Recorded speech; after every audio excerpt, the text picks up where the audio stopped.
2 vehicles every single minute, 24 hours a day, 7 days a week, 365 days a year. Not in Nevada, not in California, not in Germany. In a city most Americans couldn't find on a map. And that's exactly the problem. Because while the West was busy debating EV subsidies and writing op-eds about the future of clean energy, China just built it. BYD's Zhengzhou Gigafactory is now the largest electric vehicle production facility on Earth. It is 10 times the size of Tesla's Nevada Gigafactory, the plant that was supposed to be the gold standard. 10 times. And it's not even finished yet. That number sounds made up. It isn't. Sit with it. 10 times. And here's the part nobody's talking about. This isn't just a factory, it's a city. A fully operational, self-contained industrial metropolis with housing, schools, soccer fields, an artificial lake, and its own internal transit system. China didn't build a bigger factory. It built a different category of thing entirely, and the West has no equivalent answer on the drawing board. If that doesn't make you want to understand how this actually happened, who built it, how fast, and what it means for every car company on Earth, then you're not paying attention. Stay with me, because this story gets stranger and more unsettling the deeper you go. And if you want more breakdowns like this one, subscribe now. We do this every week, and this channel is just getting started. So let's start with the thing itself. What exactly is the Zhengzhou Gigafactory? It covers 130 square kilometers. That's 50 square miles. San Francisco, the entire city of San Francisco, fits inside it. Tesla's Nevada Gigafactory, the facility Elon Musk once called a machine that builds machines, sits on around 5 square kilometers. BYD's Zhengzhou site is 26 times larger by land area. The factory has 8 planned phases. 6 production lines are already operational. Current annual capacity sits at 400,000 vehicles. When the final phase is complete, projected for late 2025, that number hits 1 million vehicles per year. 1 million. That's 2 cars rolling off the line every 60 seconds, around the clock, indefinitely. Here's your analogy. Imagine every single car produced in the United Kingdom last year. Every Jaguar, every Land Rover, every Mini, all of it, the entire national output. That's roughly 1 million vehicles. BYD's single factory in Zhengzhou will match the entire UK automotive industry's annual production.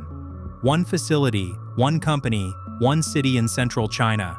Now here's where it gets insane. This factory didn't exist 5 years ago. BYD broke ground and accelerated through this construction at a pace that defies conventional industrial logic.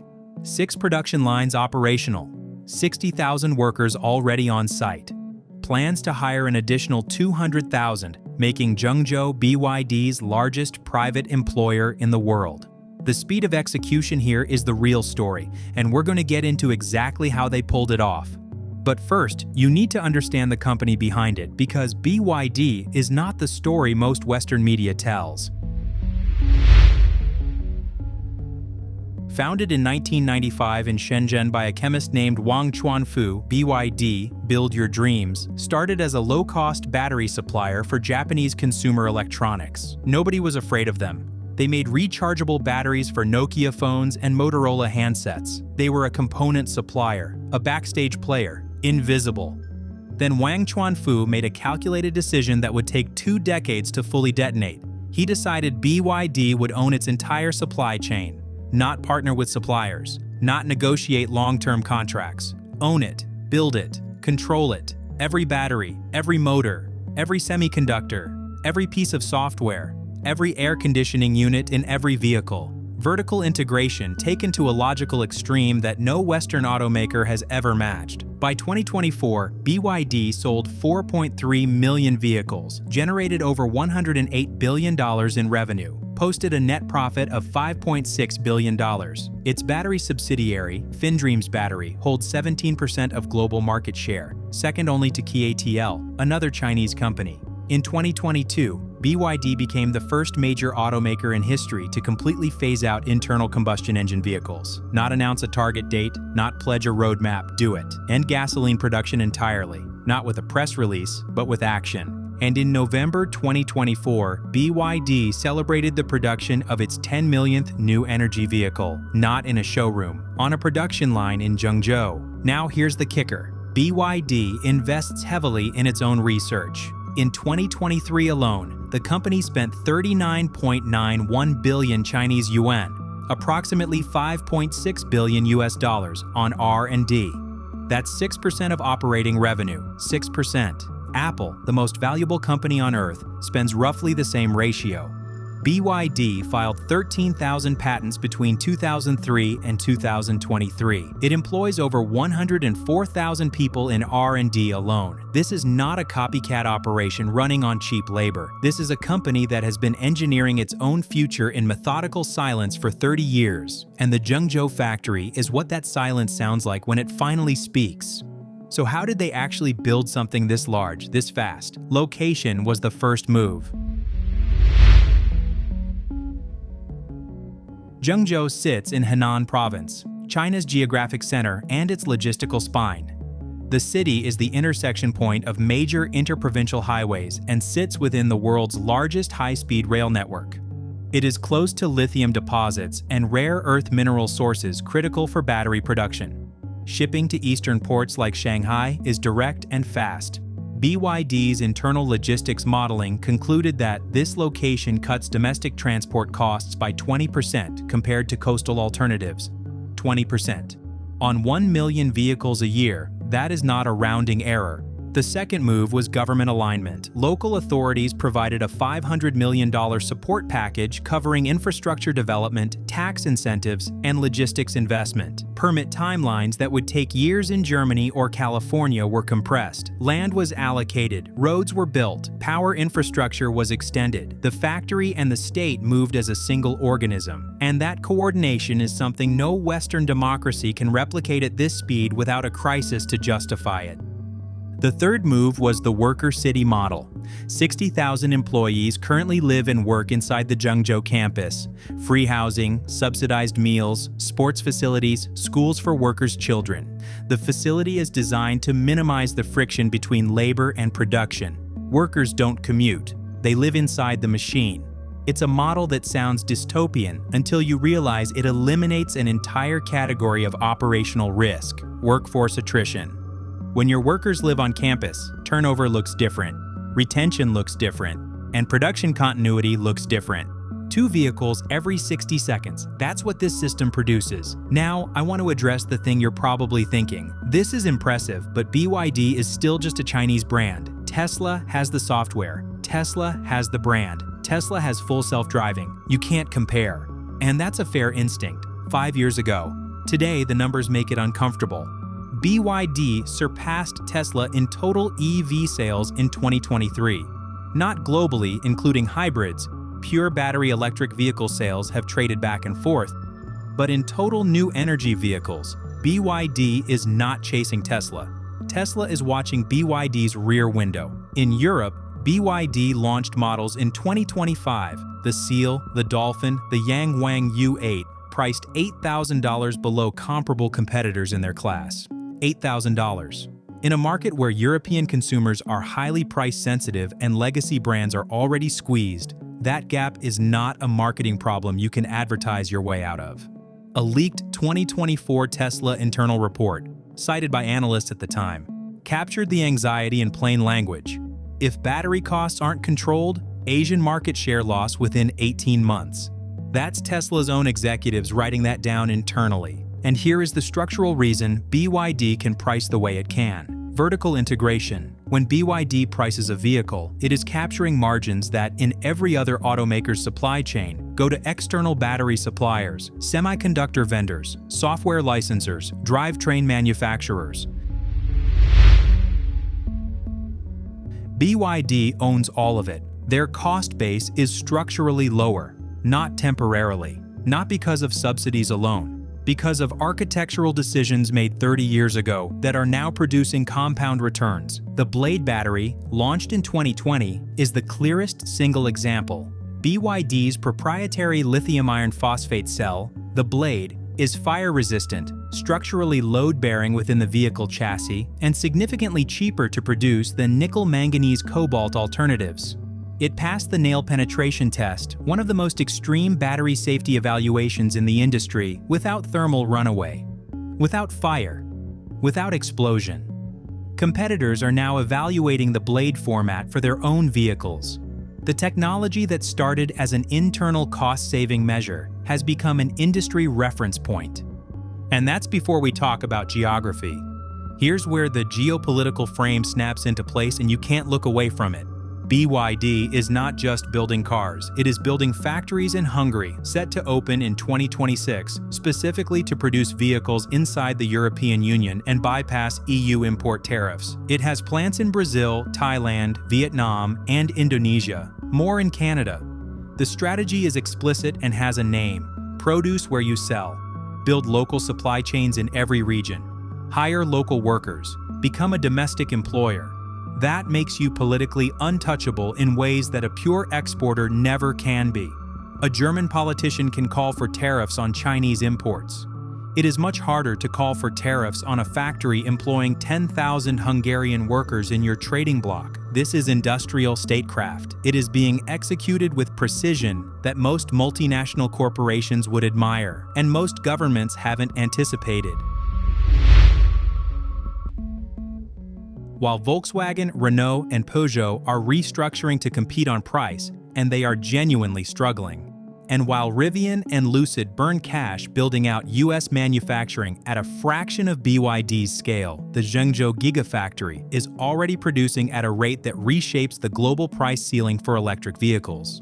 When the lowest cost producer of the world's most important new product category also controls the largest single production facility in that category, the pricing dynamics for every other producer change.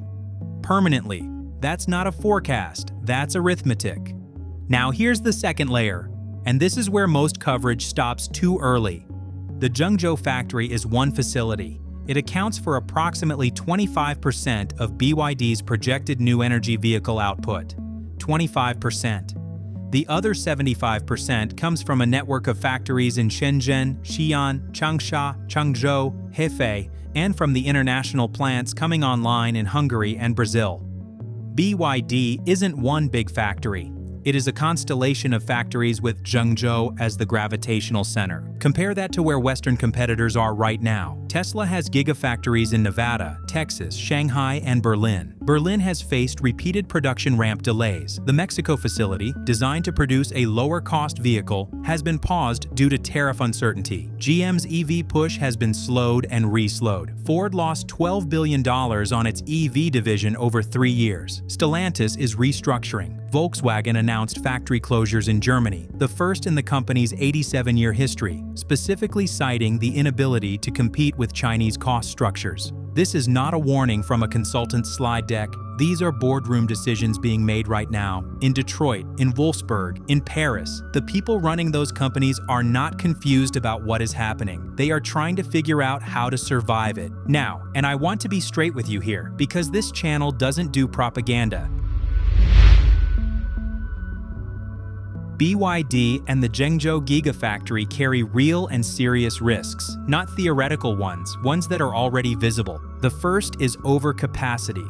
China's EV market grew explosively and is now entering a harder phase.